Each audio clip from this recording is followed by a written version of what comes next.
Hello, friends. Welcome to Movin' Right Along, a Muppet movie podcast brought to you by toughpigs.com. Normally, this is the podcast where we watch a Muppet movie 2 minutes at a time and talk about it a lot, but today we're doing something a little bit different. We'll tell you about that in a second. I'm your host, Ryan Rowe. I'm your other host, Anthony Strand. And we are very happy to have our guest here with us today. He joined us for the Muppet movie and the Great Muppet Caper, and he also happens to be the guy who created toughpigs.com. Guest, please tell our listeners who you are. Hi, I'm Danny Horn. Very happy to be here and talk to you guys. We are very happy to have you here. And you are here to talk about a TV special called The Muppets Go to the Movies.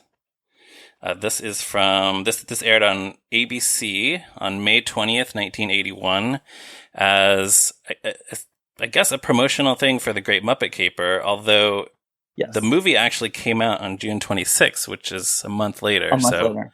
Yeah. Well, things moved slower back in 1981. I guess it didn't work like that. There wasn't same day releases. Right. Well, and I guess they wanted this was back when the sweeps were a real thing on TV, right? Where anything that aired in November, February, or May was treated like a big deal. Right, that's true. So they wanted to get this in May rather than June. That's my guess. And back then, people went outside, so June 26th was like summertime, which used to mean something back then. Right, they couldn't count on people sitting inside watching TV in June. Right. Did the network still do sweeps? Is that still something? I'm sure it is officially, but I didn't realize that there were still networks. Right. Exactly. That is. I'm glad to hear that. Actually, that's good for them. Hey, nobody ever talks about it. Yeah. But yeah, this is actually. I love this special, and it's super weird because this is not just a special that is promoting the Great Muppet Caper, but this is basically the last episode of the Muppet Show. Right, yeah, I have that written down too. This is the series finale, right? This is the double-length, double guest star series finale of the Muppet Show. Yeah, I think, Anthony, you were the first person I heard sort of come up with that turn of phrase, that this is like the series finale. Yeah, and on a network where the Muppet Show was syndicated, and so it's on local stations. And that's now, true. For really the only time, this is essentially an episode of the Muppet Show that aired on ABC. Yeah, that's true. Yeah, they're going all out for this. Yeah. Which it is kind of fun that it was ABC, which was later the home of Muppets Tonight and The Office, but bad and starring Muppets. Yeah. Well, and it had also previously been was it just Sex and Violence, or did the Valentine's Show also air on TV, on ABC? Valentine's Show and Sex and Violence were both ABC. I took the liberty of looking all this up because I was wondering about it. Yeah, so Muppet Valentine's Show and Sex and Violence, which are the two pilots for the Muppet Show, they were both on ABC. And then Muppets Go Hollywood, which was 1979 for the Muppet movie, that was CBS. And then the same year, ABC also had the John Denver Christmas special. Oh, okay. Oh, and then this. Yeah. And so they really hopped all around. Even after this, they went Fantastic Miss Piggy Show was ABC, Celebration of 30 Years was CBS. And then the one that, when I looked this up, I couldn't believe it. Muppets at Walt Disney World was NBC in 1990. Yeah. Disney had a thing with NBC for a while. That's where the Magical World of Disney was airing for several years. Yeah, because Disney didn't buy ABC until 95, something like that. I mean, didn't buy the Muppets until 2005, I think. Right. Yeah, they bought the Muppets in 2004. 2004, yeah. Put them in a closet in 2005 and never right. Yes. Well, the Jim Henson Hour was also on NBC, we should mention. So just seeing Muppets, when I looked up Muppets at Walt Disney World, what was that on again? NBC. It just feels incredibly wrong in a way that is because we're from the future, I guess. Exactly. Right. Yeah. It was a strange time. So I feel with this special, ABC is basically saying that they're sorry that they didn't pick up the Muppet Show in the first place. They showed both of the pilots and then said, nah, we don't think the Muppet Show is really going to fly. And then they made the wrong call, I'm going to say, on that one. Yeah. Although I think yes, but also I don't think there's any way that show runs 5 seasons on network television. That might be true. Starting in 1976, right? I mean, if you look at stuff like Sonny and Cher, 3 seasons. Donnie and Marie, 3 seasons. I don't think ABC gives the Muppets 5 years. Yeah, no, I think no, probably not. So I think it worked out for the best. Oh, for sure. But the thing that I really like is, now it's 1981, and really 1981, I think, is like the very peak of the Muppets' popularity. It never gets this good again. They've got like Great Muppet Capers coming out, and then this is the year of Miss Piggy's Guide to Life, and like the 1981 Miss Piggy Cover Girl calendar. Like everyone's excited about like this is the final season of the Muppet Show. After that, this is their year, and so ABC desperately wants this special. Like they really want to do this, and they put it, like you guys said, like they put it right in the middle of Sweeps period, and so the Muppets say, okay, cool, ABC. Yeah, no, we're happy to do the special. We're going to do an Ingmar Bergman spoof for like 5 minutes. And ABC just says, okay, oh yeah, no, that sounds great. Let's do that. Yeah. Which is amazing. So I feel like we need to get into that headspace of like, what is ABC thinking? Yeah. As they see this very strange thing coming together. Yeah. Just the Muppets were that hot. Yeah. We should get into the actual special in a second, but I was also thinking, I can think of, there were, I think, tie-in TV specials for The Muppet Christmas Carol and Muppet Treasure Island, but those were just pretty much like very superficial, like interviews with the cast and crew. So this is really the only, so there was the Muppets Go Hollywood also, but this is really the only truly substantial movie tie-in special that they've done, as far as I can tell. It is, except they really don't make a big deal about it. Like Great Muppet Caper is very low in the mix in this. I think I noted like how long does it take them to actually say the phrase Great Muppet Caper? It's pretty far. It's close to 20 minutes. Yeah, it's like 15 minutes into the show is the first time that they say those words. Right. And you're right. I suppose nobody watching at the time knew what Hey a Movie was. Yeah. So no one had heard it yet. Yeah. Yeah. So it was promoted obviously as like the this is celebrating the Great Muppet Capers, coming out next month. But in the show itself, they say Great Muppet Caper 15 minutes in, and then like later on they just talk about it as the movie. It's in the movie. In a way that is very much not like how Disney and ABC would be doing this right now. That's true. I guess they were just assuming that everyone would kind of know when they saw a poster at their local movie theater that was the movie that they were talking about. Yeah, it's the Muppets. It's 1981. Right. It's like the opposite of Muppets Most Wanted, basically. Like everyone in the world knows there's a Muppet movie coming out. Yeah. So one thing I did notice, I like this special very much. I think it's great and very funny. I did notice a lot of the sketches in this don't really have an ending. They just sort of kind of deteriorate. They get more and more chaotic, and then they're just done. Yes. Yeah. So that's something I wanted to mention up front, and I'll point it out as we go along. Yeah, with me. Oh yeah. It doesn't detract from the comedy value, but yeah, something that I think is interesting, and we can track this as we go, is like, this is it's the final episode of the Muppet Show, but they also do a bunch of stuff that makes it not feel like the Muppet Show. It doesn't have the theme, it doesn't have, in a lot of ways, it kind of violates the structure of right. Although it does start out with Kermit in front of that red curtain doing an intro, which like, and even like when Fozzie comes out, we hear the da da da da da da music, even though he's just like introducing a sketch or something. Yeah, there's a lot of the Muppet Show in it. Obviously, there's like the backstage, and there's Statler and Waldorf up in the box. But then, I guess actually, this, if y'all don't mind, I'm going to segue into the beginning, because the opening is like the most surprising thing for people who know the Muppet Show, which was basically everyone at the time.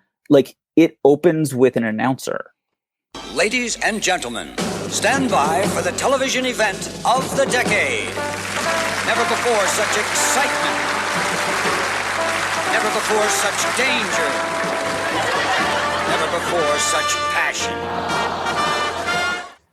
Basically showing a trailer for the special we're about to see. Yeah, that's true. Yeah, with these like splashy titles on the screen. Yeah. And so like there's no theme song and it just kind of rolls into it and does a Gummo Marx joke. Yeah. Real early and often. Yeah, Gummo is a running gag in this, which is great. I don't know. I think we've definitely talked about the Marx Brothers on this podcast before. Mm-hmm. We actually had an episode of this podcast entitled Groucho Glasses. Right. Yes. So you can go back to those episodes if you don't know about the Marx Brothers, but there was a fifth Marx brother, Gummo, who performed in the act only on stage, did not ever appear in any of their movies. And I guess just the idea, or maybe just the name Gummo, just struck the writers of this special. Very funny. Yeah. So, well, I mean, he was on the writing staff. Gummo was, so that's according to the end credits of the special. Gummo. Yes, Gummo was one of the writers. He one of like only 4 or 5 credited writers on this. So I think that brings up one of my big questions about the special, which is when does it take place, and who is it for? Because I was 10 when I saw the special. I was 10 in 1981, and I saw the special, and that's when I saw Great Muppet Caper. Gummo Marx was not. He left the Marx Brothers in 1918. I had no chance of knowing who that was. Right, even if you were enough of a movie nerd and a comedy nerd to know the Marx Brothers, there was no way that you would have known definitely about Gummo. did. No clue. Right. And actually, I noticed kind of rewatching this that like everything is from the 50s and before. There are all the spoofs, yeah, and they are like there's maybe 2 things that happen right in this first song that are, I think, the only clues that this is even broadcast after like 1970. Yeah. Huh. You're talking about the Star Wars clip? Is that one of those? Yeah, there's a little Star Wars clip in Hey a Movie, and and then the little clip of the Muppet movie, which is the most recent movie that gets. Yeah. Well, I mean, I will say A Bridge Too Far. Like the final number is A Frog Too Far. That movie is from 1977, but it's still just World War II. Right? Yeah, it's still a kind of a general spoof of World War II movies too. Right. Yeah, it's not doesn't have much to do with that particular movie other than the title. Yeah. But, so basically, this takes place in the past somehow. Well, but I mean that's the Muppet. I mean the Muppet Show is vaudeville. It's music hall. You know. Yeah. I mean it's not. Yeah. It's. I mean I know they did Staying Alive and stuff, but it's not like the Muppet Show was cutting edge. No, it's already a throwback. Oh yeah, for sure. But it's just funny to me that like, it feels actually like this special, possibly more than the show, is just aimed at adults more. Yeah, I guess maybe that has something to do too with it being primetime network. Yeah, maybe they thought, okay, it's going to be a lot of adults who are going to watch the show. Yeah, but like they're not riffing on The Godfather, they're not riffing on Superman or any other recent movies like that. Yeah, that's interesting. Yeah, I think probably the movie that I knew best that's part of this is The Wizard of Oz, but that's like 1939. Right. 39. Yeah, although we should say that all these movies were old, but this is also the time when like old movies were on TV late at night. Local stations just ran old movies instead of infomercials. Like all this stuff was just kind of on TV all the time in a way that it isn't now. Yeah. Right. Everyone could sort of stumble upon them without having to seek them out. Right. One thing I noticed in the opening and in the closing credits, Dudley Moore is a guest star. Lily Tomlin is a special guest star. Special guest. Oh. And that's a joke, right? Like that's like a little cute I don't Dudley's know that here too, but feels Lily like that feels like a billing thing to me. Like was Lily Tomlin enough of a star that she was more famous than Dudley Moore at the time? I don't know. Let's see. I mean, 10 would have come out in 1979, which is Dudley Moore's big break in America. Yeah. But how about Arthur? But Arthur, I'm looking it up. Arthur came out in 81, but let's see, came out in July. So Arthur wasn't out yet. Okay. Arthur came out in July of 1981, whereas 9 to 5 had come out in 1980. Yeah. So maybe Lily Tomlin was riding high. Yeah, maybe she just had a better agent. I don't know. Yeah. I love that our this podcast is for super old people too, because I bet there's so many people who are listening to podcasts who are like, Arthur? 10? Like we're just talking like, oh yeah, no, of course, because everyone knows the like complete. These were very, just for anyone who's younger than me, these were very popular movies in like 1980. Yes. Yeah. And also, Arthur is, of course, the name of a popular children's book series and PBS cartoon. Oh yeah, that's, no, it's not. That's probably what people thought I meant. But yes, that Arthur has never been on the rocks. No. or caught between the moon and New York City. That's probably true. The title comes up as The Muppets Go to the Movies, which I don't think it seems like really far into their career to be doing this joke about getting their name wrong. But it's a funny visual gag when you see this giant title. A joke. But it's a joke about how Fozzie can't spell, which feels like a callback to the Harry Belafonte episode to me. I guess so. Leggies and Jenglefins, welcome again, tie the Mubble Shocks. Right. But that means I love that you could just pull that up. That's in your back pocket at any moment. It is. Actually, my wife and I say that to each other a lot. Oh, that is beautiful. Okay, because I was going to say, has Fozzie been thinking all this time that he was on something called The Muppet Show? Yes. But I hope so. He's just bad at typing. Okay. Well, but the big stone letters is, I think, a callback to the Sex and Violence pilot. Yeah. Oh yeah, they did do that. It looks almost the same. Right, I'm sure you're right. Yeah, not that anyone remembered that or had seen that at this point, but the Muppet guys had seen it. So we talked about the opening number, Hey a Movie, with the various clips. I like that it's a lot of Muppets that we know, but then they threw in like some Frackles, and Angus McGonagall is in there at some point. Always nice to see those guys. Along with the Keystone Cops. Yeah, those movie clips. Starting out, so that's to be like this. That's 1913. Just to point that out. It's like the first bit of a movie that we see, and it turns out that Hey a Movie is a weird song, like taken completely out of context like this. Yeah, it doesn't nearly have the same effect when you're not actually singing it to introduce a movie, right?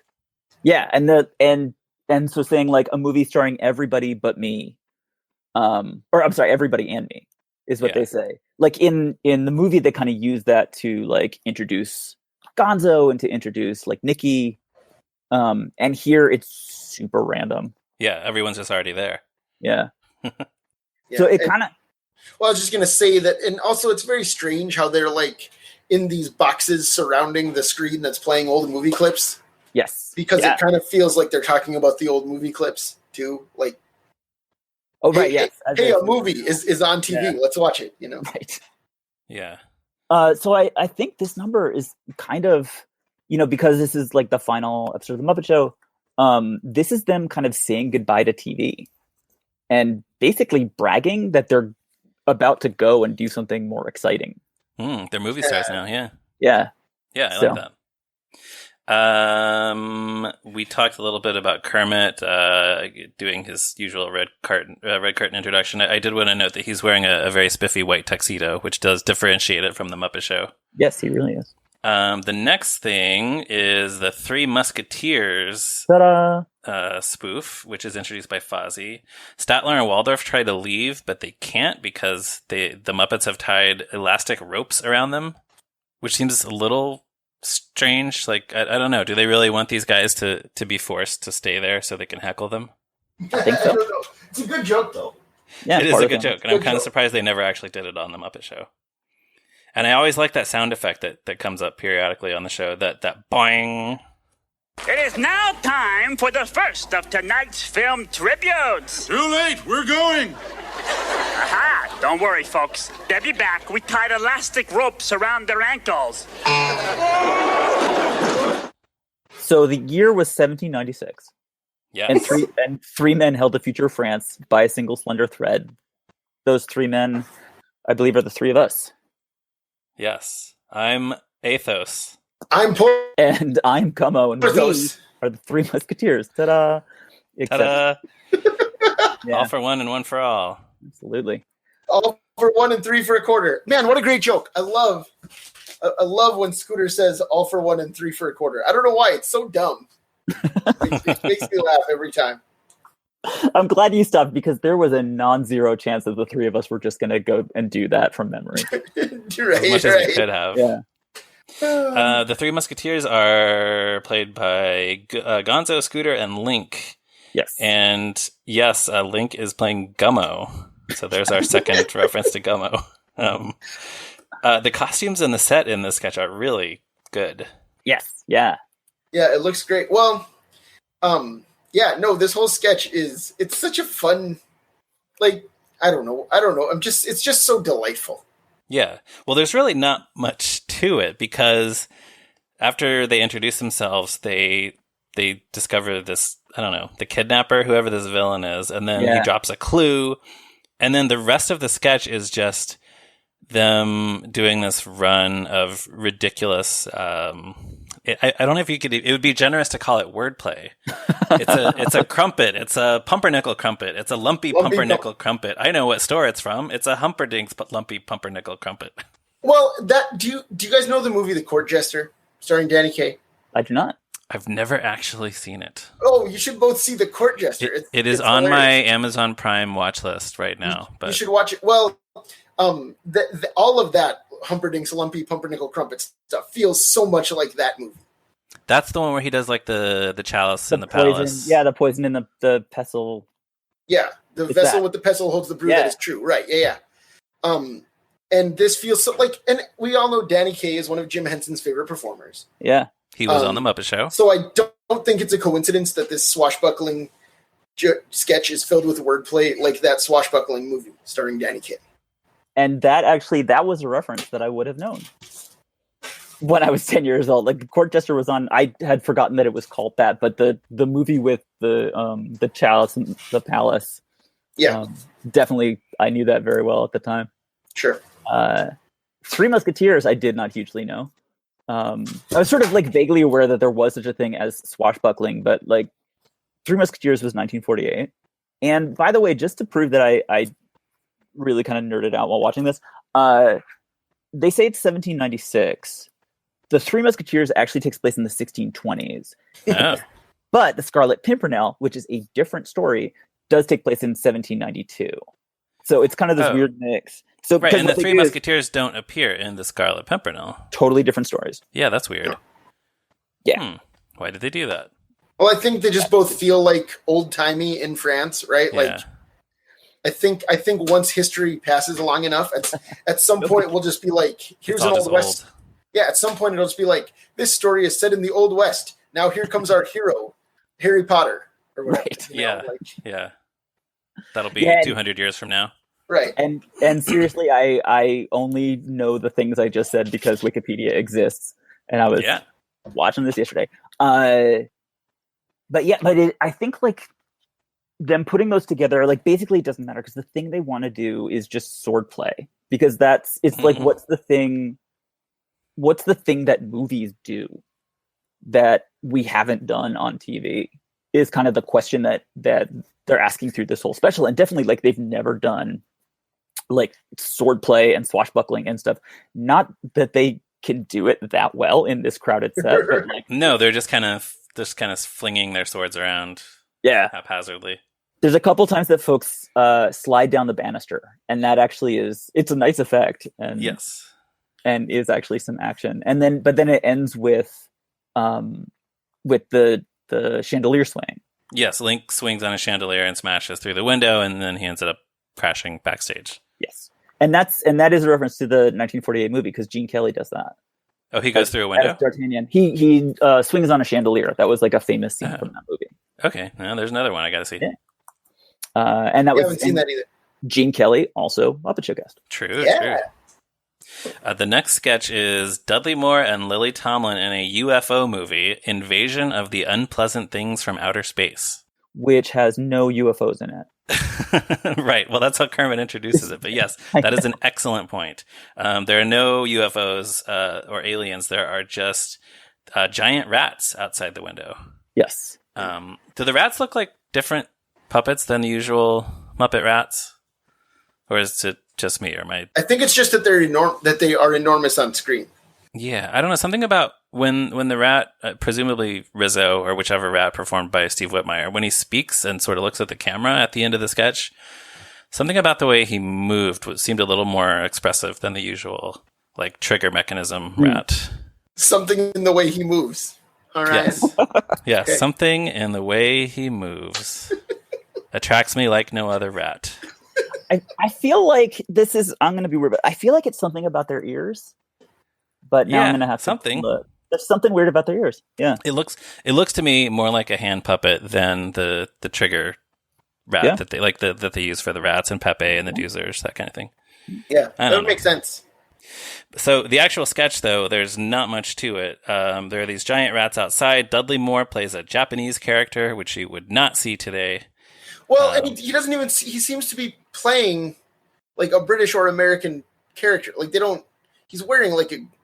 Yeah, he's just military uniform. He's just speaking mock Japanese in the way that like they speak mock Swedish. But like the jokes are basically like this is actually a Godzilla movie. Is the joke that they're doing for sure? Yeah, pretty much. That Dudley Moore is speaking Japanese and there's subtitles, and then Lily Tomlin is speaking to him in English with Japanese subtitles. That's pretty funny. Yeah, well, it's like a funny idea. I don't know that it plays that well. I think also there's just something weird about having two humans star in a Muppet sketch. Oh, I hear you, sir. I brought your sushi burger, Colonel O'Malley. Rats? No, I ordered tuna, as you told me. Oh, no. Oh, we're doomed. Oh, we're doomed. Do something for Pete Saki.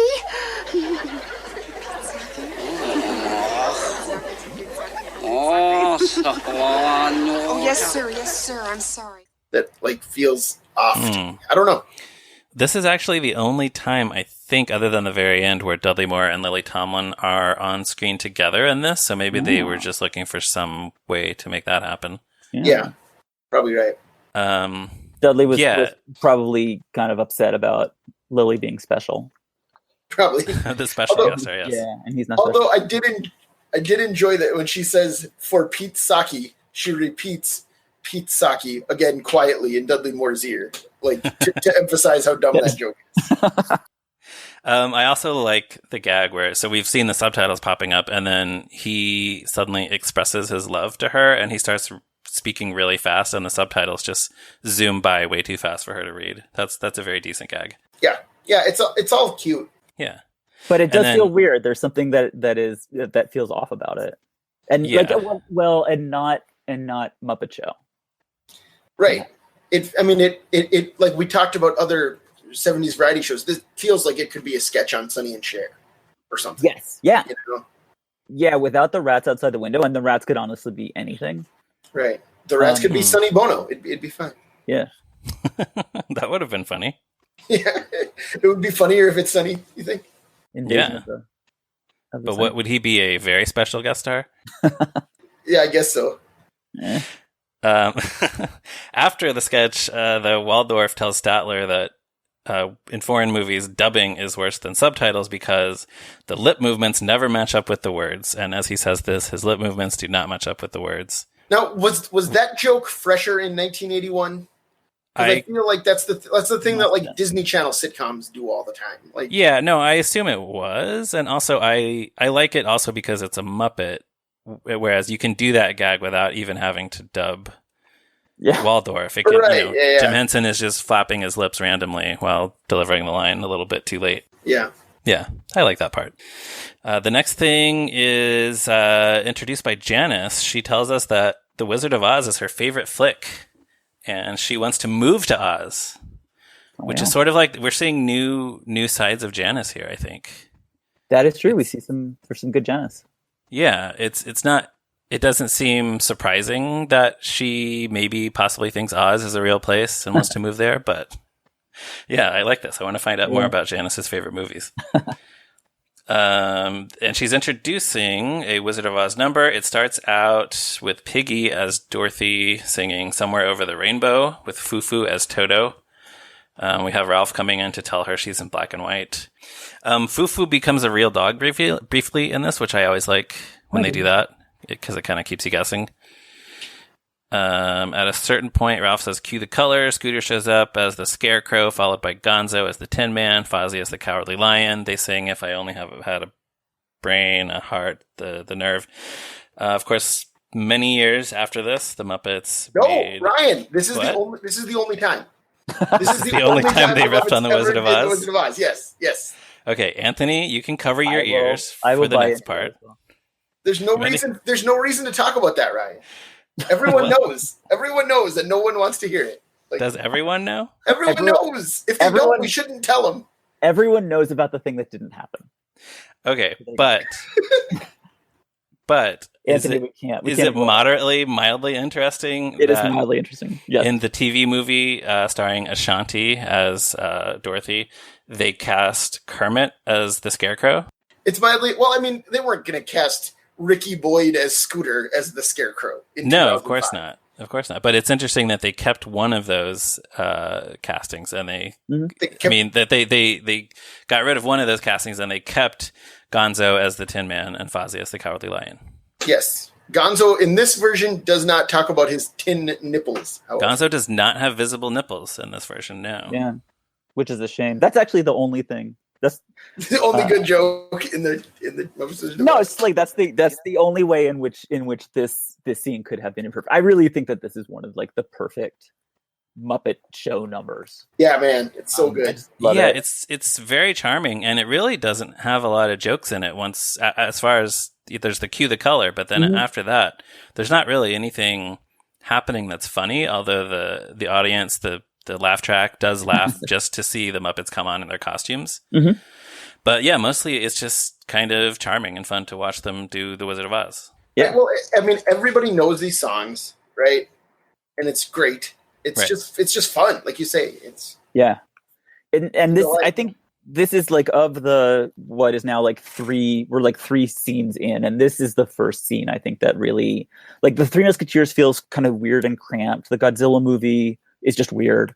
But this is like, okay, this is what the Muppet Show does, is just like these adorable people. Yeah, you're right. In a way, it does feel like them kind of getting back to what we're more used to them doing. Yeah. Didn't Jim Henson say at some point that The Wizard of Oz was his favorite movie or one of his favorite movies? That just occurred to me. I'm gonna say probably. I feel like he did. Yeah. So he probably had fun doing this. Yes. The next movie spoof is The Great Dudley Moore and a colossal widescreen Roman epic. Dudley Moore plays Caesar. He gives a little speech with some bad jokes, and then he plays the piano while New Zealand, Gonzo, and Beauregard have a chariot race. And the chariots are played by wagons, which is my favorite joke in that sketch. Like they're just in like wooden wagons. Yeah, well, and New Zealand is being pulled by a shark, Gonzo is being pulled by a chicken, and Beauregard is being pulled by rats. So that's a nice touch. And I think Beau's chariot is a trash can, if I recall. Yeah, I think it is. I think he's actually sitting in a trash can. Yeah. There's a moment when they're doing their laps, and Lou shouts out to Caesar, "We who are about to die salute you." And then Gonzo comes around and says, "I may not die, but I hope to be badly injured." It's pretty good. Yeah, I like that. And it's also sort of, we commented a lot when we were watching The Great Muppet Caper about how that was the height, that movie was the height of Gonzo as sort of this guy who really loves pain. Yeah. So this is sort of in character with that version of him. Yeah. Yeah. And I think Dudley Moore's very funny here. He's fantastic. Yeah, he is. Yeah, he's just having so much fun. Yes, definitely. I should mention one of those jokes. He says, "Friends, Romans, countrymen, lend me your ears." And they say, "What'd you do with the ones we lent you last week?" He says, "I put them on my chariot." One of the Muppets says, "Why?" And he says, "Because they're chariot ears." Chariot ears. It's great. It's great. And his delivery is so, like, he knows how terrible a joke it is, but then they all have a good laugh at it anyway. Loves it, and it's funny. Yes. And so this is Ben-Hur, by the way, is the thing that they're doing. Oh, right. Yes, this is what they're riffing on. Yeah, it's called, so it's the sketch is called The Fool of the Roman Empire, but actually it's Ben-Hur that has like the famous chariot race scene. And 1959, it is actually the most recent movie that they spoof. This is the far end on the spectrum of what they're doing right now. Right. Although we should note that there is a movie called Fall of the Roman Empire about Julius Caesar. Yeah. Which is newer, which is from 1964. Oh, wow. It's practically brand new. Which is like but that's like the tail end of that like Ben-Hur Ten Commandments, big screen, Roman biblical epic era.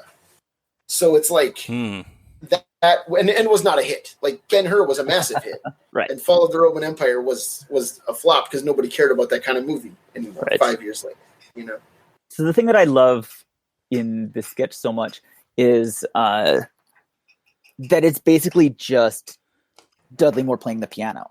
Like the thing that happens is that they do those little jokes. They do like the charioteers joke, and then basically Dudley Moore just sits down and says, like, do you know why I'm called Great Caesars? Because I provide my own background music. And then he just plays the piano for like 2 minutes. Let the chariot race begin! And they're off!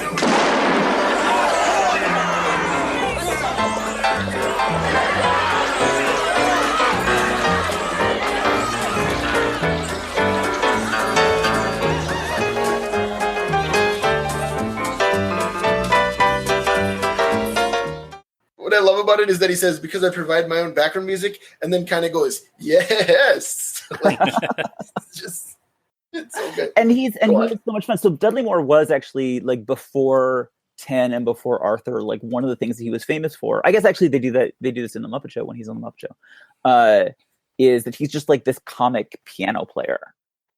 Kind of like Victor Borge was, like just watching him play, or like Chico Marx, just watching him play the piano is funny. And that's what this sketch is like, he's just doing that and being hilarious. And then meanwhile, like the chariot race is sort of like spinning around him. Yeah. Yeah. And he's playing this excellent jazz music, which of course has no connection to the Roman Empire, but it's a lot of fun. And that is Hollywood. That's what Hollywood's all about. I also like Statler and Waldorf's joke after this one. Waldorf says, that wasn't much of a spectacle. And Statler says, it wasn't even a monocle. It's a good joke. I like that one. I enjoy it too. It's just super dumb. Yes, exactly. That's why I like it. Yes. Backstage, then, the rats are asking Kermit to let them do a big production number. And he tells them they've already done that. No, it's so funny because Kermit's just like, get out of here, Rizzo. Miss Piggy already did a dance. We don't need you to do a dance. Like, they've already done that in their new movie, The Great Muppet Caper. Miss Piggy does a production number, and he says it's called The First Time. Which it isn't. No, it's called The First Time It Happens. And then we see, but then Rizzo is like, I haven't seen it. And Kermit says, you will. And all the rats look toward the camera and say, we will? And then we see the clip. But you can make it up to us by letting us do our rat production number. Yeah, a big white set, crystal chandeliers, circular staircases, Glitter, glamour, and rats. I could not top that. Hey guys, wait.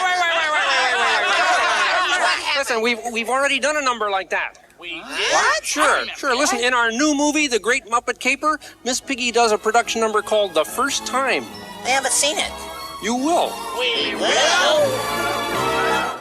But then what's funny is when it comes out of the clip, Kermit is like watching intently from backstage, but like looking out towards the stage. Yes, they are very confused. Though he's watching Miss Piggy dance. It's very odd. They are confused in this special about whether on stage is a stage or on stage is a screen. This is going to come up again. Yeah, because sometimes they refer to there being screens where these movie spoofs are being, I guess, presumably projected. But then other times we see the characters from the movie spoofs actually coming off the stage to the backstage area. So it's very inconsistent. This is the reality starting to break down as this is the thing that happens in this special after a while is that there are these cracks between like the Muppet Show as we know it and then this new thing that they're about to do. And so it starts to like break the rules of what happens on the show. And this is one of those moments where like Kermit says, hey, yeah, this is, by the way, we're not making TV shows anymore. Like we're making a movie and you're going to see it. And then like a film clip comes up, which is just not a thing that would ever happen on the Muppet Show. Right. It's weird to me too, when they show that excerpt from The First Time It Happens, they cut to, I think, do they even cut back and forth? They show like the crowd in the movie kind of cheering and applauding, and then they cut to the Muppet Theater audience cheering and applauding, and then I think maybe they cut back to Piggy. Yes. They do. Yeah, so yeah, it's weird. What exactly is the Muppet Theater audience seeing? Right. Yeah. But this is the first time that they actually mention the Great Muppet Caper 15 minutes into the show. Huh. It turns out that, oh, hey, by the way, this is supposed to be promoting a movie that we haven't said a word about. Right. Until just now. Oh, by the way. Or you might even say, oh, hey, a movie. Yeah, right. You might.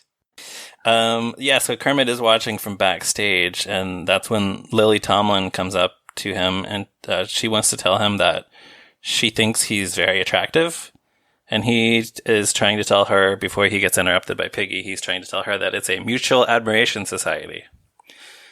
It's interesting that they wrote this for Lily Tomlin, I guess. Yes. I mean, now we know Lily Tomlin is married to her wife of her romantic partner of many years. My impression is that it was kind of maybe known. That was not, or was it? I mean, not for the public. It was not known. Were there? Okay, I guess I thought there were rumors at least about. I mean, her, she talks about Jane. She talked like on one of her albums in like the early 70s. She just talks about like my girlfriend Jane. And I guess, like, at the time, it was probably, like, women just called each other girlfriends or whatever. Yeah, I mean, so it didn't register. Right. But I mean, like, she talks about her as though she's her partner in her stand-up act. But I think, like, the audience just didn't know what it meant at the time, you know? Yeah, I guess that's the kind of thing I was thinking. But I don't know. And isn't there some kind of wink to that, too, when she does that number with Scred on Saturday Night Live? Probably. Something about, like, she's not sure a woman in her position should be seen with somebody like him. Yes. I don't know. I probably should have done more research before I brought this up. But okay, so I guess the Muppet writers would not necessarily have thought that. Oh, they probably did. I'm sure they did.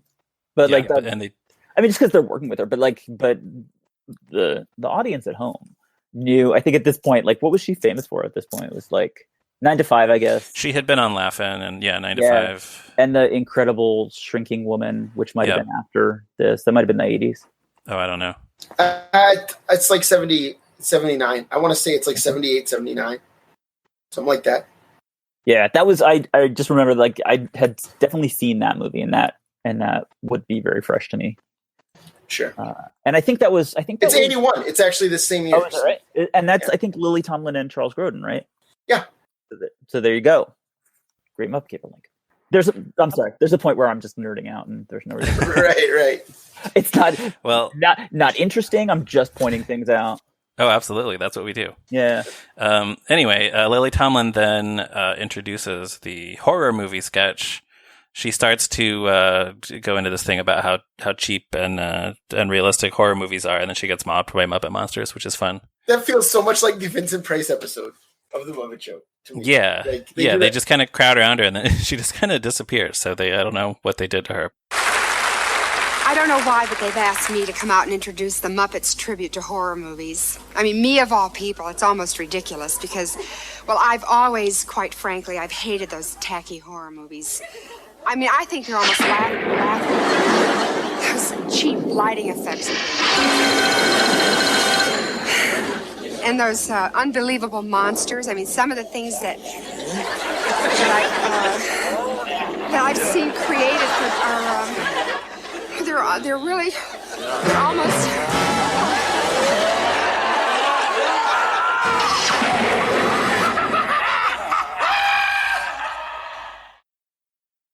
It's actually a little bit scary. Like, I actually think it's a scary scene because they do, like, if they fade out, I notice it sort of like fades to silence as it goes into the Nephew of Frankenstein title, and you just hear these like kind of echoey like whoops and screams from the monsters. Yeah. They actually play it kind of eerie. And they chose some really scary monsters too, like the devil Muppet is in there. So Yeah. Nephew of Frankenstein, Fozzie, is visiting his uncle, who's played by Dr. Strangepork. Oh man, I want to see a whole movie of Dr. Strangepork as Frankenstein. Like, I wish they had made a Strangepork as Frankenstein movie instead of Muppet Treasure Island. That would have been Yeah, really good. that kind of gets into the thing where they, like, the Muppet writers sort of forgot about Jerry Nelson's characters in the 90s. But, yeah, why didn't they cast Strangepork in some role in Treasure Island or Christmas Carol? Yeah, why didn't they write a good script or jokes in Muppet Treasure Island? Go on. We'll get to that in a couple of years. Dang, all right then. He has a Strangepork or Frankenstein has Mulch, this Muppet monster. Who, although I guess he doesn't get his name Mulch for a few more years. No, Muppets Tonight. No, they call him Mulch on the Muppet Show. Oh, did they when he did with Diddy Harry? What's his number? It's for me and Mike Goyle. Yeah, and they call him Mulch. It might be in the Debbie Harry one with One Way or Another. But I know, like, when I was watching Muppet Show season 5, like, he is referred to on screen as Mulch, and I was like, "Whoa, man, what?" Okay, so Mulch is this sort of hulking Frankenstein monster-looking Muppet. Yes. So Strangepork then straps Fozzie into this chair with a metal cap that, of course, is slightly reminiscent of the Mel Brooks scene in the Muppet movie, which we all talked about on the podcast. And can I point out at this moment that the Mad Science Lab is in the front hall of this castle? Like, as soon as he lets him in the door. Yeah, Fozzie walks in the door, and Fozzie takes a step in, and he's like, "Oh, hey, I'm in a mad science lab," right inside the front door. This is a Frankenstein that is not fooling around. Well, and I also love that Fozzie just walks up to the monster and starts screaming "hello." Yes, yeah, and like just gets right to business, and like also thinks he's like, "Oh, you have a roommate. Hello." Oh, look! You have a roommate! Aha! Hello! Hello! It's just somebody I'm working on. Working with. But come, nephew. This is one of my favorite Frankenstein movies, and I've seen a lot. Nephew of Frankenstein? Yeah, I love it. It's great. It's Yeah, better than like Frankenstein meets the Wolfman. Like, yeah, it's short. That's for sure. It's true. It's actually not much shorter than Frankenstein meets the Wolfman, but it's like 72 minutes. Strangepork says to Fozzie, "You said in your letter that you were the funniest bear in the world." And Fozzie says, "Did I remember to tell you that?" Which is super cute. It's the perfect delivery. Yeah. I love that one. And so it turns out that Frankenstein is going to perform the world's first joke transplant. So he flips the switch, and Fozzie is like being electrocuted, but also manages to deliver the setup of the joke, which is, "What do you get when you pour boiling water down a rabbit hole?" And then the monster wakes up and gives the punchline, "Hot cross bunnies." So he hasn't, like, it's not a brain transplant. He hasn't switched their brains like on that one episode of the Super Mario Brothers Super Show where Mario gets his brain swapped. That's your go-to. Just like right. I would have said Gilligan's Island. That's the difference between me and Ryan. You would have said what? Gilligan's Island. Oh, that's a good one too. Yeah, that's my. Was that a Frankenstein monster? Yeah, people get like switched around. I don't know if you saw Gilligan's Island. It's actually probably the one good episode of Gilligan's Island where like every character gets switched into a different body. Oh, that's fun. And so yeah, it's like the skipper walking around in Ginger's body. There's a lot of, it's funny. That's do they like say that it was all a dream, or is that really happening? No, really happens in Gilligan's Island. They get I don't remember the whole setup, but like they get rescued, but they end up going to this weird castle and they're performing mad science experiments on them. I don't know what I thought. You guys want to know what I thought of when they switched brains in this? What? When they didn't switch brains? Ghost of Frankenstein. Is that what they're actually riffing on? Yes. And also Young Frankenstein. Like it happens at the end of Young Frankenstein too. Yeah. So Ghost of Frankenstein, so just like another time check, like Ghost of Frankenstein is like 1940 something. Yeah, it's 42. Yeah, so we're still in the 40s. How many movies into the franchise was Ghost of Frankenstein? That's the fourth one. It's Frankenstein, Bride, Son, Ghost. Yeah, okay, I haven't seen that one. I've seen those first three. It's not very good, but I'll lend you the DVD if you want. Was there a movie called Abbott and Costello Meet Frankenstein? Yes, and it's great. Okay. It's a deluxe. I've seen that one. Yeah, that's when they start getting good again. That's right. They got teamed up with Abbott and Costello. Yeah. It's true. They blow a hole in the movie screen in all this chaos. So this is now like a big, huge meta moment of like, is this like, this is the thing we were just talking about of like, is this on stage or is this on a screen? Where they are now saying specifically, yes, this is on a screen, and we just somehow from within the movie itself, an explosion on the screen actually blew a hole in the screen, and Kermit pokes his head through it. Well, and also time and space have become one. Yes, because exactly. the fire department can't do anything about the fire because they're back in the 19th century and the hose won't reach. So Fozzie and Strange Pork have actually been transported back to the 19th century to do this sketch. Mm-hmm. It's a very weird special, is what we're saying. Yeah, crazy. And it is about actually to get weirder. That's true. Because the next thing is a silent movie with musical accompaniment by Ralph. They have to bring on a tacky old screen to replace the other screen. It's called, I think he says, The Chic in Eastern Promise. Yes. And this is now it's based on The Chic, 1921. Right. So this, if you don't count like the Keystone Cops and Gummo Marks, and it's just like the things that, you know, the actual like spoofs that they're doing, this is the earliest one. This they run the gamut from The Chic to Ben-Hur. Yeah, well, the fact that this is a silent. Yeah. And so it's really like just this moment of, you know, they did Wizard of Oz, and they did you know, Frankenstein. So they did the Three Musketeers. Yeah, stuff that like kids would know. And then they're like, well, so you know what we're going to do now? We're just going to go all the way back. This is not going to be funny for you if you were not around in 1921. Yeah, I mean, there were grown-ups for sure who would have remembered seeing these movies at this time, but 70-year-olds, yeah. Well, yeah, okay. So they probably weren't even showing these silent movies on TV at this point. No way. Yeah. No, although I think my understanding, again, this is something that only movie nerds cared about, but the 70s were like the real like revival house silent movie screenings time, right? Like that's when like Charlie Chaplin wrote a new score for A Woman of Paris to like debut in 1976 or whatever, you know, like because people were watching them. So I think more people got it now in 81 than would have 20 years earlier or something, right? Yeah, that's interesting. Where like Harold Lloyd had to like save a copy of his movies because they were all being destroyed. You know, right. You know, I guess that's 40 years. It's like in the 40s or whatever, right? Yeah. There was a time when they were just seen as like old and outdated, and that by now people had realized that they were actually classics. Although mostly, honestly, people were watching like Star Wars and Close Encounters and E.T. Well, yes, most people, but I guess the people, the kind of people who care about cinema. Yes, those people were very, very excited about this Muppet Show. Oh, I bet. Those were the fish that this scene was trying to catch. Yeah. Speaking as one of them, it's great. It's really good. Like I literally watched Hell's Hinges from 1916 this morning. So. Oh wow.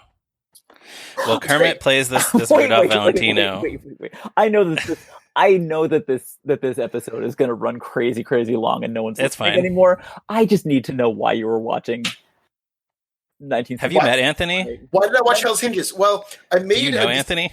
I made a decision at the start. I made a decision at the start of this year to watch at least one silent movie every month for the duration of this year.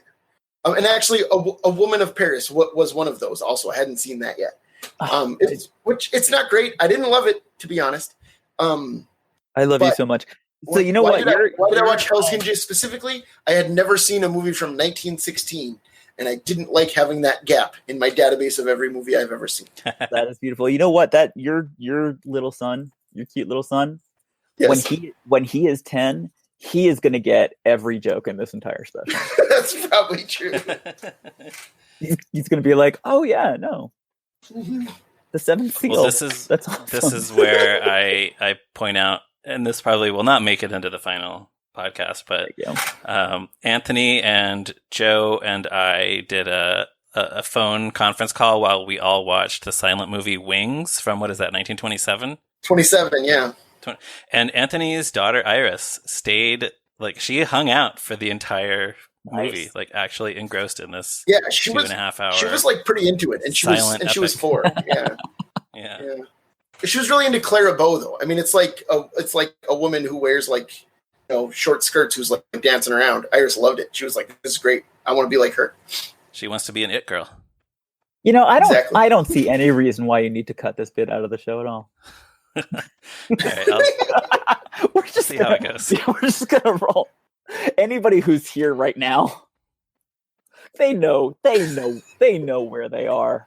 They know I think what's so. happening right now. Right. So. And hey, if they have any thoughts on Hell's Hinges or Wings, we want to hear about it. They are either with us or they are absolutely long gone by this Tell us about your favorite silent movies. Comment on Facebook or send us an email at movingrightalong at toughpigs.com. Anyone who's listening right now, we love you. We love you so much. We don't have many best friends, but you are our best friends. If you are still now listening. I have to leave it in. Yeah, there you go. Okay. Kermit is playing this Rudolph Valentino type silent hero. He has a cute little mustache. He meets this woman whose face is covered. She's kind of bopping around. He asks why she seems so happy, and she uncovers her face to reveal that she is actually mulch. And he says out loud, "Hot cross bunnies, I just got it." And as Ralph tells us, and so the tacos were born. I can't believe we're gets so in good. And out so quickly and concisely. I love it. Unlike us, I can't believe we're still doing the Chic. How has this happened? How has this happened to this podcast? But yeah, no, because it's amazing because this is this point where now like the movies are starting to cross over with each other and kind of merge together. We've been seeing. Yeah, you're right. Yeah, there is like things, like you're saying, reality is starting to break down. This is what I'm saying. Yeah, this is a very meta special. Yeah, that's a good observation. There you go. That's what well, the next thing is Sam trying to introduce a film by Ingmar Bergman, but Floyd shows up to tell him that they don't have the Ingmar Bergman film. They just have a film by his brother, Gummo. Third Gummo reference. Yes. Third Gummo reference so far, and we're now like what, half an hour, 40 minutes into. I laughed out loud when Floyd hands Sam the script, and Sam says, "Thank you very much. Go away." And then Sam translates this Swedish film that we see, which is called Silent Strawberries. Yes. Ostensibly a spoof of Silent Spring. No, Wild Strawberries. Oh, Wild Strawberries. Yeah. But actually the scene is a spoof of The Seventh Seal. Yes.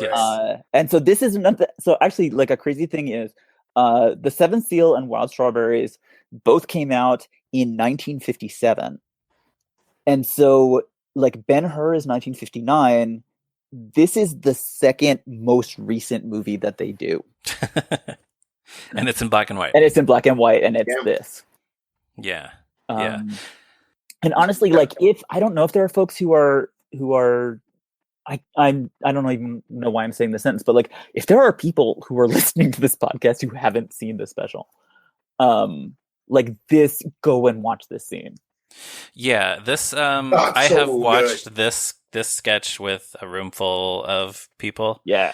And so it stars the Swedish chef who encounters the Angel of Death, and spoilers, but the Angel of Death turns to the camera and is revealed to be Beaker, which gets a huge laugh from people. It's really funny when you watch this. And even like I watched this with my wife Raza last night, who'd seen it once before, many years ago, and she did not remember who the Angel of Death was. Yeah, and we both laughed out loud, of course, when we saw Beaker, but she told me that she was expecting it to be Gonzo. So like even from like a Muppet fan perspective, it's like. It's not the surprise that she specific character that she thought it was going to be, Yeah, I like that.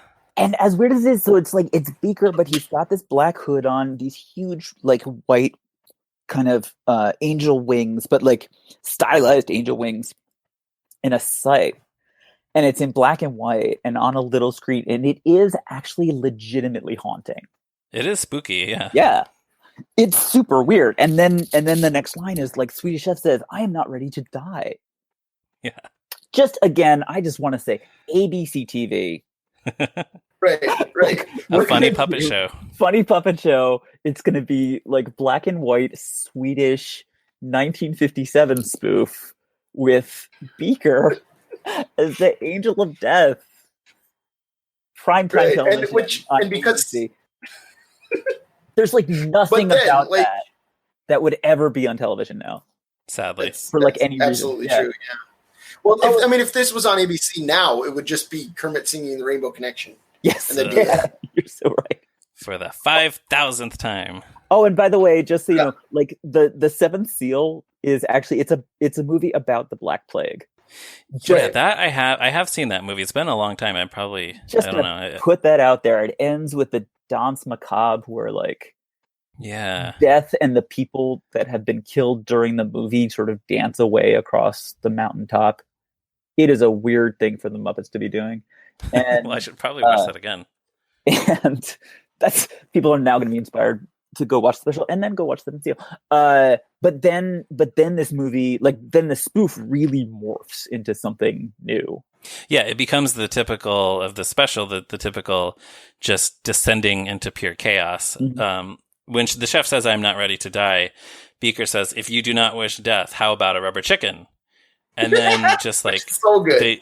Then the chef says something about like he's gonna go off and join an entertainment troupe, and then Kermit comes in and says, "Hi ho, Olaf the Frog here with another great show for you." I actually have I wrote this line down because it's a good thing. He says, "Do you want a rubber chicken?" Susha says, "Swell," and this is Sam translating. He's reading all of these lines. In his very serious voice. "Swell, I'll work up an act and join a traveling show. Here comes one now." Right. And then it's Olaf the Frog. Right. And Sam is sort of getting increasingly nonplussed by what he's reading. So the way Sam says, "If you do not wish death, how about a rubber chicken?" is like that's like all-time Hall of Fame Frank Oz line delivery. Yes. Yeah, so perfect deadpan. All of these lines are like perfect deadpan, Sam. Mm-hmm. Yeah. But I am not ready to die. Oh, well, if you do not wish death, how about a rubber chicken?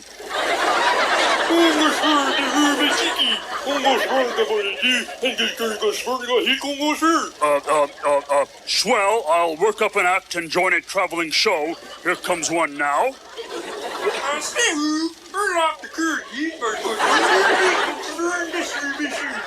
Hey ho, Olaf the Frog here with another great show for you. This is not right.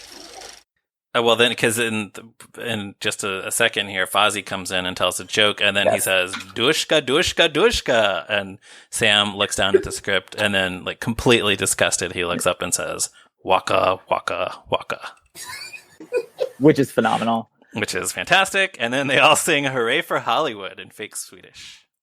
So this, I think, like, something that is amazing about this, I think, is that this is basically Monty Python humor. Like, that's the kind of comedy that this is. Yeah. Is like very serious, intellectual starting point, and then it gets crazy, and like line deliveries are really kind of funny and droll, and just kind of erupts into a song. This is a Monty Python thing. Yeah, you're right. And like 2 scenes ago, it was Frankenstein and Hot Cross Bunnies. Like, it's a really different kind of comedy. Yeah, that's true. Yeah, I assume this is the kind of thing where individual writers probably wrote these sketches separately. So I would be curious to see a breakdown of, like, what did Jerry Jewell write? What did Chris Langham write? What did what did Gummo write? Yeah. What did Jim Henson write? I think those are actually the only credited writers. That's right. But that's correct. And they are just doing like whatever. It's, again, I got to go to ABC. Like, they're doing whatever they want. And even if it doesn't make sense and it's super weird and the tone is all over the place, this is what the Muppets want to be doing right now. Yeah, and I'm so glad they got to do it. Yeah. This might be my favorite thing in the whole special. The Silent Strawberries. Yeah. But the next one is also really good. It's a tribute to Casablanca. It's very short. Kermit and Piggy are standing next to a plane, like at the climax of Casablanca. Kermit gives the speech about the two of us don't amount to a hill of beans in this crazy world, whatever all that is. And the plane's propeller is just blowing and the wind is blowing. And eventually it blows Piggy away. Kermit shouts, "Here's looking for you, kid." And that's it. That's all you need. But it's really funny specifically because of, especially Frank Oz, how Piggy struggles against the wind. Yeah. Like, the way that she is moving is so funny. Yes. I feel like, I mean, here's looking for you, kid is funny. It's funny to imagine Jim Henson like practicing where he needs to get louder in this speech, right? Yes. Well, and also it's Frank, it's Piggy that really does. I didn't actually check this, but I believe that Kermit is just like saying it's an exact quote from the dialogue. I didn't check either. Yeah, it's like it's not. Is. Yeah, it's not. He's not doing a joke. That part isn't a spoof. Like that. Like Kermit doing that. He's just like has to do it louder and louder and louder. I love that about this sketch. Yeah. The speech doesn't need to be funny. It's just the visual that's happening. The fact that he is doing this very serious, well-known, like fantastic dialogue. While this farce is going on. Right. And it's from 1942. So again, real topical and on target. Although I would say probably that's it. Casablanca is probably kind of at the same level as The Wizard of Oz as far as people being familiar with it, even by 1981. Yeah. I mean, it's not the chic kind of popular, but no, exactly. It's pretty popular. Yes. The next thing kind of feels like a UK spot from the Muppet Show to me. It's Floyd and Janice. Exactly what I wrote down. I wrote Floyd down and Janice. Well. Yeah, they're backstage and they're just singing "Act Naturally," a song about a guy who wants to be a movie star. Yeah, which was previously sung on the show by Gonzo. It doesn't quite fit with the premise. Like, it's good, it's fun, I love it. Love to hear Jerry Nelson and Richard Hunt sing together anytime. Yeah. You know. Well, the song not is a like, movie tribute. Well, no, the song is we hope you're gonna see us in the movies. Right. No, yeah. I mean, it kind of fits the theme, but I mean, like everything else. It is not a movie sketch parodying a movie. Yeah. Also, they're just performing backstage, straight to camera. They clearly this is the thing. This is sort of. It feels to me like they're having a hard time telling whether this is the Muppet Show or not. Like it's in the backstage of the Muppet Show. But it's got like a ring of lights or like a frame around the scene, and they're very much like performing it as if the audience is just looking at us right now performing this. Right. Which, although the Muppet Show audience does react to things that are happening backstage all the time. But usually not like on the Muppet Show, like if they're doing a number backstage, they kind of just fall into it. Like there's something circumstantial that's happening in a scene. Right. It's part of the story. Yeah. And just kind of that turns into a number. And this is just straight up. We are doing a number, and this is the place where we are doing it. Yeah. With that weird animated frame around it. Yeah. This is also a good one though for Floyd and Janice shippers, because it ends with Floyd giving Janice a little kiss, and then Janice kind of nuzzles up against him. Yeah, true. Who among us is not a Floyd and Janice shipper? For real? Of course. Dudley Moore introduces the next sketch by saying that his favorite films are French pictures that transcend entertainment, and that's why he asked the Muppets not to do a sketch about those, and instead they're doing a Western. There's not a lot to this one. Tribute to the Western. Yes, a tasteless tribute to Westerns. There's not a lot to it, but also like it's weird. It's just stars a bunch of whatnots. Like it's not any of our. Yeah, this is the first one that hasn't had the main for the Muppets. most part. And talking about whether or not this special thinks it's the Muppet Show, that happens on the Muppet Show all the time.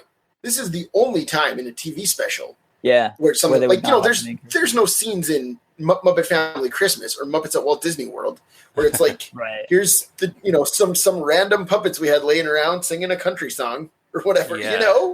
Like that's the Muppet Show. That's not special. So yeah, and this one does very much feel like, I guess, like the Wizard of Oz. Like this is a very like Muppet Show feeling sketch. Yeah, for sure. With a really great ending.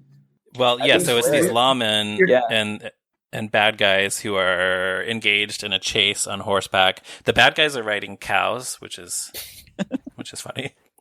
And then they start singing Ragtime Cowboy Joe, which, by the way, was later performed by Kermit and Fozzie and Billy Crystal in Muppets Tonight. Thank you. Of course. And then it ends with them realizing that they've been doing it wrong because actually the bad guys are chasing the good guys. Kind of. And then that's kind of it. Yeah. Oh, except my favorite part is at the very end when just randomly, right at the end, New Zealand rows into the frame in a boat. Yeah. And it goes completely without comment, but it's so all funny. the characters are like laughing and they're so pleased at what they've just done. And then, oh, there's New Zealand. Right. It feels like at this point, like the barriers are just breaking down on the show between like reality and pure imagination fantasy. Yeah. And it's not like we saw, this boat is not what New Zealand rode in his chariot races in, was it? No, they're just doing whatever they want to do at this point. He's just in a boat. And then I like the Statler Waldorf gag. Yeah. Statler says, "Say Waldorf, were some of those horses cows?" And Waldorf says, "No, I don't think so. Except that Waldorf is a cow." Which I think, like, again, like it's just they have now entered like the uncanny. Yeah. There's no reason at this point for that to be the case, and it just is. Maybe this is why there was no Muppet Show after this. They just became completely untethered from reality. Just unhinged now. Yeah. They know it's their last day in this theater. Yeah. The next thing is Lily Tomlin in Tarzan and Jane, which there's really not much to this one. Gonzo swings in on a vine in the jungle. Lily Tomlin's playing Jane, and Lily Tomlin kind of yanks on the vine like it's some kind of pull chain, and he just flies up and away, and that's it. Can we talk about the fact that Lily is wearing shoes? She's wearing gold high heels in the jungle. Yes, it's great. I didn't notice that. That's amazing. That's cool. I have to credit my wife Roz for noticing that because I didn't. Well done. But once she pointed it out, I laughed. So that's fantastic. The only comment I have is 1932. Tarzan and Jane. Tarzan the Ape Man. We are still so far in the past. Nice. Yeah. Although those, I feel like, again, those are movies that were probably rerun on TV a lot. Mm-hmm. Yeah. And there's a million of them. I mean, they made like 15 or something crazy Tarzan movies in the 30s and 40s. Yeah. Next, we get to see a clip of Beauregard's stunt driving scene from the movie. And this the movie. I'm gonna say this in some way. So this is super weird. Because, which is like the only thing I'm saying about any of this. Because this is now the second time out of 3 that they acknowledge that this is actually promoting their movie. And in this one, like the setup is just Kermit and Beauregard talking, and they don't say the words Great Muppet Caper. Right. Kermit says, "Next up is your tribute to the Hollywood stuntman." And Beauregard says, "Oh, you mean that part of the movie where I did that real car driving?" Yeah. That part of they just say the movie. Yeah, you're right. If they did this now, it would be, you mean that part of the Great Muppet Caper in theaters, June 26th? Yeah, exactly. Yeah. You're right. Great Muppet Caper, I think it's super low in the mix here. Like they're just they are not selling it that hard. No, they're just having fun. Yeah. I think this is a good choice for a clip though, because it's a lot of action, and it's the kind of thing that they could not do on television. Yeah. So that's a good one. The next thing is the song Heat Wave, performed by Miss Piggy and a bunch of penguins. It's a very Muppet Show to have penguins do a song about a heat wave. Yep. There's a lot of penguins in this, and I was looking, I'm sure you noticed this too, the back row of penguins are just kind of swaying back and forth in unison, and they're obviously not being controlled by individual puppeteers. They're probably all like on a rod. sort of attached to one rod that maybe one puppeteer is just swinging back and forth. But it all looks good. This is a reference to Marilyn Monroe doing this song in the movie There's No Business Like Show Business, which 1954, pretty recent for this special. Yeah. And Right. this is Although we should note also that in the movie, Marilyn Monroe's character steals this song from a character played by Muppet Show guest star Ethel Merman. Oh, there you go. Oh, that explains.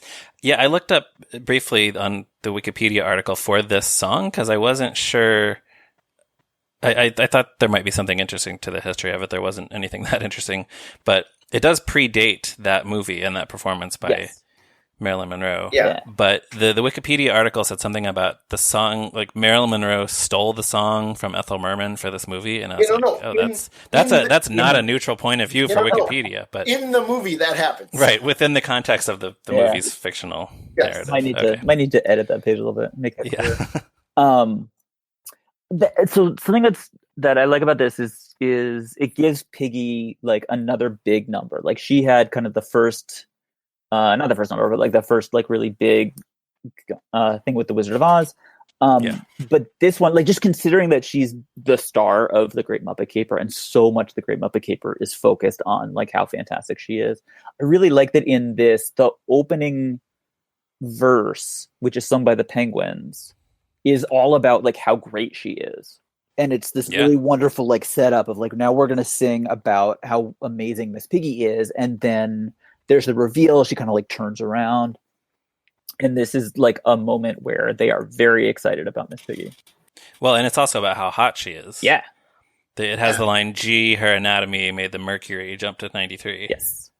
So very flattering for Miss Piggy. And this is a very, like, if you watch that Marilyn Monroe performance, it's very sexual. Like she's basically in a bikini and she's in a bikini with like this big ruffled skirt that she can open and close. And so she's like constantly sort of flashing her legs and then kind of closing it up again. No child will have seen this for sure. I certainly hadn't. Yeah, that's a lot for 1954. I hadn't in 1981. I had never seen this.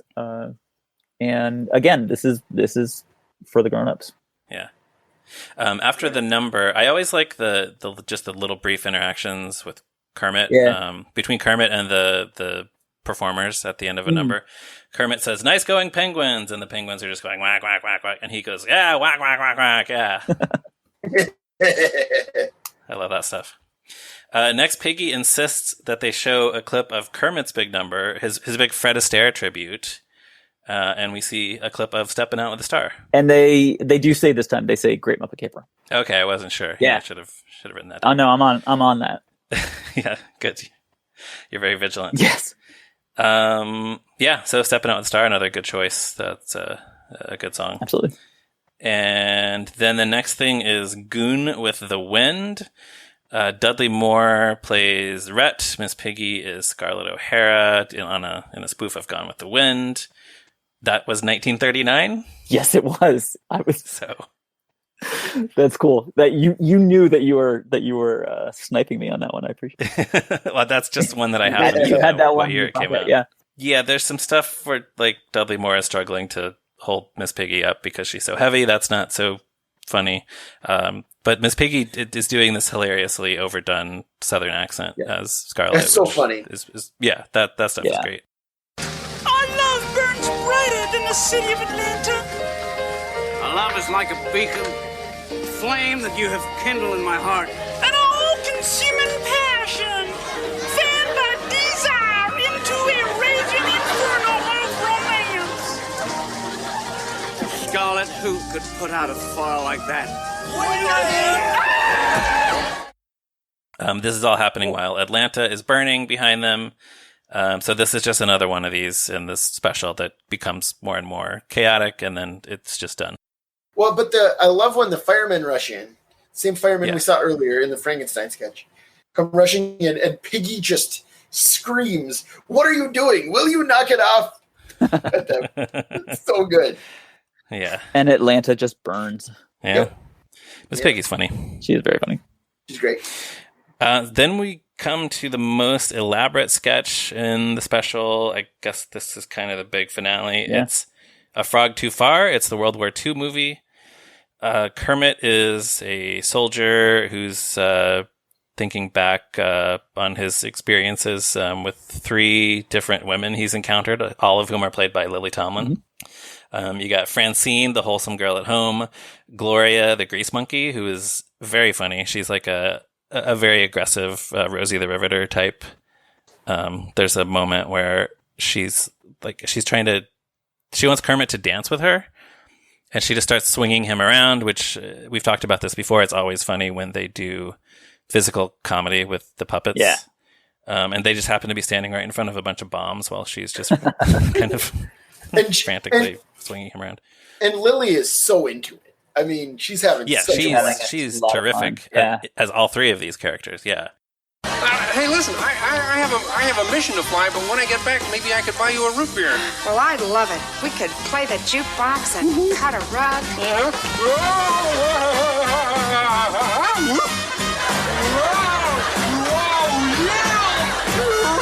I love root beer. It greases my gears. Gets the old transmission turning.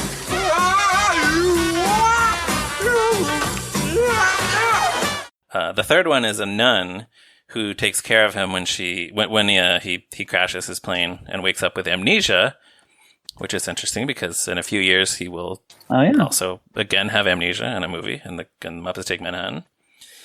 And has forgotten that he's a frog. Right, he doesn't know he's a frog, and she says, like, look at yourself, you're green, and he thinks he's an avocado. Yeah. No, wait, look, you have flippers, and he says, oh, I'm an avocado with flippers. Sort of. Yeah, that's good stuff. It's weird that he doesn't seem to notice that she's a nun, because he proposes to the nun. He asks her to marry him, and she has to say, no, I can't, because I'm a nun. Mm-hmm. But I guess if he's coming out of the amnesia. He's been very seriously injured, yeah. Yeah. Well, also, you skipped over my favorite line in this sketch, which is that Gloria, the mechanic, tells him, did anyone ever tell you got eyes like 2 ping pong balls floating in green motor oil? Oh, yeah, which is like a callback or recycling. I forgot to write this down. In the Anne Murray episode, because I was just looking back at some of our Muppet Show reviews for Tough Pigs, Piggy says that he has eyes like ping pong balls floating in a sea of algae, I think. Yeah. Oh, is that right? Huh. I did not remember that. So they're sort of recycling that here, but it's hilarious to say that floating in green motor oil. Yeah, it's so funny. It's great. Yeah. And it ends happily with Kermit reunited with Francine, who has now also joined the military. But this is really the moment where where the entire Muppet Show concept just breaks down completely. That they start singing "We'll Meet Again," which, by the way, is also this is the last scene of the Muppet Show ever. This is the finale, double length episode of the show. Of the finale. Yeah. And so their closing song is "We'll Meet Again, don't know where, don't know when. We know we'll meet again some sunny day," which, it's a World War II song, but also if you think about it in terms of these people are all saying goodbye to working on the Muppet Show together in this place. This is their last time in the studio on these sets with these people that they're working with. Well, and it's also famously plays over the bombs dropping at the end of Doctor Strangelove. Yeah. So, it's a song that in a famous movie means the final goodbye. You know. And then the thing that happens is that so they're singing it in World War II, and then it cuts to, I believe, Dudley Moore as Caesar. Mm-hmm. And they start singing it, and then it goes to, I don't know what, it goes to the Wizard of Oz next, and it goes through all of it goes to Nephew Frankenstein, and to all of the different spoofs where we see that cast on that set with those, in those costumes singing part of the song. And it kind of hops from one to another, which is a thing that they do by the Jim Henson Hour. Yeah, they do it in every episode of the Jim Henson Hour. Yeah, that became the standard for the closing number because they had all these different characters on the monitors and things. Right. So they would bring them all back. But here it breaks the show. Yeah. Because you see okay, so here's Miss Piggy on the World War II set, and then it cuts straight to the the Gone with the Wind, and now she's in the Scarlett O'Hara dress, and then it cuts to the Wizard of Oz, and there she is as Dorothy. And so you're seeing like Gonzo in various different places and costumes, and Dudley Moore in different places.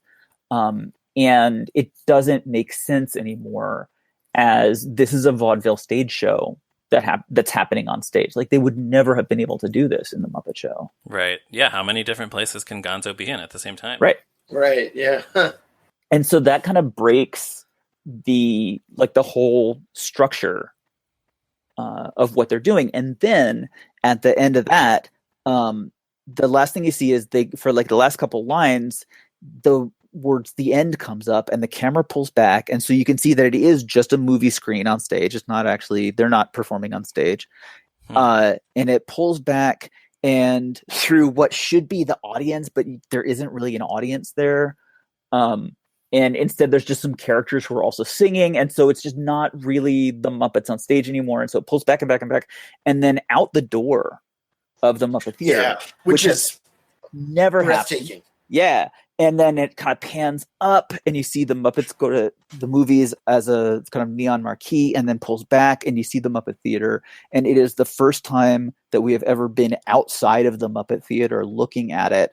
And it is basically our farewell to the Muppet Theater and to the Muppet Show. They are saying goodbye for sure to this format, to what they are doing, and they are now becoming something new. Yeah. Which I think is really gorgeous. Well, and it's just, I'm just like, I love this special because I think it's hilarious, but like that moment when we see the marquee of the Muppet Theater, like, the idea that they made this thing to say goodbye to the Muppet Show it's so beautiful. Like it makes me so happy that happened, because they could have just not done it. The Muppet Show could have just ended, Yeah. And instead they did this weird show where they are saying goodbye to television, and to this like protective environment where they live. This metaphor isn't going to work, but it's kind of like the Muppet Show is an egg. If you'll go with me for a second, that it's like that that the Muppet Show is this sealed environment that has kind of protected and nurtured these characters and let them kind of explore and develop within this environment to become something bigger than they thought they were going to be. And like, they went outside for the Muppet movie and the specials, but then they come back into this environment. And this is now the time where like that egg hatches. They are not going to be in this protected space anymore. And they didn't know it at the time, but we know now that it's actually never going to be this good again. That the Muppets leaving the Muppet Show and leaving the Muppet Theater, 1981, like Miss Piggy's Guide to Life is going to come out like next month, and it's going to be on the New York Times bestseller list for weeks and weeks. Like, that's like, they're incredibly famous and popular right now. And after this, like, the Fantastic Miss Piggy show is the next year, and it's just not as good. And The Muppets Take Manhattan comes out, and then they turn into a cartoon. And then, like, it's a lot of like kind of more and more disappointing things happening right. I mean, throughout the 80s. You skipped over Muppet Family Christmas, which of course puts a wrench in your no, it's later. Like, there's lots of like, there's ups and downs for the next like 40 years. Right. But it's never going to be 1981 ever again. But Muppet Family Christmas also, I know it's not the last thing the Muppets did with Jim Henson and Richard Hunt. Yeah. But it does kind of feels like a final bow, Mm-hmm. Also. Certainly more so than Muppets at Walt Disney World does, which is fine, but it's Muppet. No, it doesn't have the same Muppet Family Christmas, man. Yeah. This is saying goodbye to the Muppet Show and kind of leaving the Muppet Theater behind. Obviously, Jim Henson was ready to do that, so he could try all these things. But it's true that in going out to have the opportunity to do all these new things, he was leaving behind the sort of the security of this thing that it was a sure thing. Everyone was tuning into the Muppet Show every week, and it was a hit, and everyone was buying the merchandise, and they kind of left that behind a little bit. And now kind of going on the world, so like sometimes when I say this kind of stuff, I read this kind of stuff, it's like, okay, but I'm reading stuff into it, whatever. Like the last scene that they do, they are locking up the theater and literally saying goodbye to it. Right. Yeah. Instead of a closing number, like there's no like closing theme or anything like that. The credits roll. No, as the credits roll, they're all leaving the theater behind. And literally locking up the door. And so like, and that it's not possible for these people doing the thing that they're doing right now, leaving this studio, leaving this place that they've been. The locking the door at the end, like obviously they mean it. Like that's intentional symbolism for them. For sure. I think that's right. And is really touching in that way. And here I thought I was insightful because I noticed that Miss Piggy says they're going to walk to the tube. That is weird too. Which makes it seem like, oh yeah, this must be London. Well, we talked about when the Muppets went on the Tonight Show, when Kermit hosted the Tonight Show. We talked about that on this podcast a while ago. And in that, two of the guests, Bernadette Peters and Leo Sayer, both say, like, when I was on your show in London, or when we were in London. Yeah. Like right. to the Muppets, not to Jim Henson, not to Frank Oz or whatever. Yeah. But, like, up until now, that's the only indication we ever got that the Muppet Show takes place in London. Yes. Right. You know? And now we know. And Miss Piggy mentions the tube, and so now, thanks to the Muppets Go to the Movies, we know that the show takes place in London and in 1960. Right. Although, with a little bit of Star Wars. So what you're saying is that that's why Jason Segel and them should have set their movie in London, because that's where the Muppet Theater is. Yes. Yeah. Exactly. In the Muppets' very merry, happy, jolly Christmas time. Fruitcake show. The Muppet Theater is in New York, right? Yes. Yeah, it's in New York in that one, and it's in LA in the Jason Segel movie. Yeah, so it's just wherever they happen to find it convenient to place it. Yeah, but again, as we've discussed many times, there's no Muppet canon.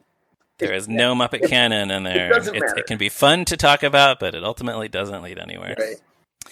The last thing we see is that Dudley Moore and Lily Tomlin are locked inside the theater. So if, in fact, the Muppets are leaving the Muppet Theater behind forever, yep. For all we know, those two might still be locked in there. Still there. They might still be pounding on that door. And let me ask you, what's the last Dudley Moore movie that you remember? Oh, it's Holy Moses. It's the terrible Life of Brian ripoff, Holy Moses. No. They're still stuck. Arthur. I mean, it's Arthur. 1981, they've been stuck in there. Oh, okay. for 40 years. I have no evidence that that's not the case. Yeah. Although I mean Lily has a Netflix show. Oh right. All right. So then the world is real after all. That's actually kind of comforting. Or they just found they picked the lock, or they found some way out. Yeah. So that's the end. The only other comment I had throughout the special, when they do these movie spoofs, we see these studio logo parodies. Yeah. You got your 20th Century Frog, Metro Goldwyn Bear, J. Arthur Link, which is a spoof of J. Arthur Rank, Tantamount Pictures, and Cholesterol, which is a spoof of Columbia Pictures. They could have done better than Cholesterol, I think. Yes, they absolutely could have done better than Cholesterol. They're very Mad Magazine-ish, these spoof names, and they sort of, to me, seem to anticipate the spoofs that they would do for Muppet Magazine in the 80s, and then all those posters and T-shirts that they did in the 90s. Oh, yeah. Although, that's starting in that. What year isn't there a movie poster calendar from, like, the 80s? Maybe not. Maybe that was later. Oh, does it? Oh, well, 1982, they do the Great Lovers of the Silver Screen with Kermit and Piggy each month, like doing Grease and doing Annie Hall. Right. And that stuff. Yeah. Do they spoof the titles in that? That does have, that has very... Okay. All right. Well, there you go. Yeah. So, that does it for me. Any other final thoughts about this special? Danny, I will start with you. I am not ready to die. How about a rubber chicken? That is all. That is what I have left. Is I am sad that the Muppet Show is over and the special is over and this podcast. is going to be over. I am not ready. Well, this episode will be over, but there will be more to come. Great. We'll be back to talk about your favorite cereal box giveaway, the Muppets Take Manhattan. Fantastic. Before too long. My only thought that I have is this is one of my 3 favorite Muppet things ever made. Wow. It's this Great Muppet Caper and Muppet Family Christmas. And I think part of it is that it's just like, it's very hard for me to point to any particular episode of The Muppet Show and be like, and there are episodes that I love. I have favorite episodes. But to point to it and be like, this is the machine working perfectly. This one has everything. Right. Yeah. This is everything. And this is like, look, they made a super long Muppet Show with like a Frankenstein spoof in it. Yeah. And they do the Wizard of Oz medley. Like, what could be better than this? Nothing. You know? Yeah. Okay. So that just about wraps it up then for this week. We will be back with another bonus episode pretty soon. Anthony, correct me if I'm wrong, but I believe the next thing we'll be talking about is a movie directed by Jim Henson and Frank Oz called The Dark Crystal. That is our next topic. There you go. We will be joined by a yet to be determined special guest, but hopefully someone who likes The Dark Crystal more than we do. I was I didn't know what you were gonna say for like our next episode is, and I was about to say like, so I'm gonna be like, you're gonna have me on for that one too, right? And then you said The Dark Crystal. I'm like, oh, okay. One of the all-time great classic Tough Pigs articles is the one where Danny compared The Dark Crystal to Thelma and Louise, and Thelma and Louise came out on top. Obviously, classic. Yeah. No, I think we can talk about it off the show, Anthony. But I think a Muppet fan friend of ours did volunteer to talk about The Dark Crystal with us. Is there a time off this podcast? There certainly should be. I think, again, if anyone is listening at this point, they must be asking themselves, is there life after how many years? No, they're just like, they're washing dishes. The pages of the calendar, May, June, July, like this civilization, they're gonna stumble out of this podcast just blinking. Is there still a world? No, they fell asleep like at least an hour ago. Oh, that's good. Well, bless them. Bless you all. Yes. And until the next episode, please make sure you check out toughpigs.com on the internet. We are on Facebook and Twitter and all of those things. And we do want to hear from you if you have thoughts on this episode, on this special, or any thoughts on the Muppets Take Manhattan, which we will be covering in a bit. Feel free to drop by our Facebook or Twitter or send us an email at movinrightalong@toughpigs.com. Also, you can find me on Twitter at @MeRyanRowe, and Anthony is not on Twitter anymore. That's right. I successfully deleted my Twitter 6 weeks ago, and I haven't regretted it for a second. Well done. Yeah. And so you cannot find Anthony on Twitter. Danny, where can people find you, if anywhere, on the internet? My Dark Shadows blog, darkshadowseveryday.com. Where I am writing about every episode of the 1960s vampire soap opera Dark Shadows. Yeah. How many episodes are there? There's 1,000 basically that I'm writing about. Yeah. Because you've been at it a while. Yeah, it's been a long thing. I'm gonna be closing it up pretty soon. Oh, all right. Yeah. Everybody should check that out. Yeah. And if you don't mind, please give us a positive review on Apple Podcasts or wherever you can give us a review, and tell your friends about the show. And join us again next time for another episode of Movin' Right Along with Gummo. Bye.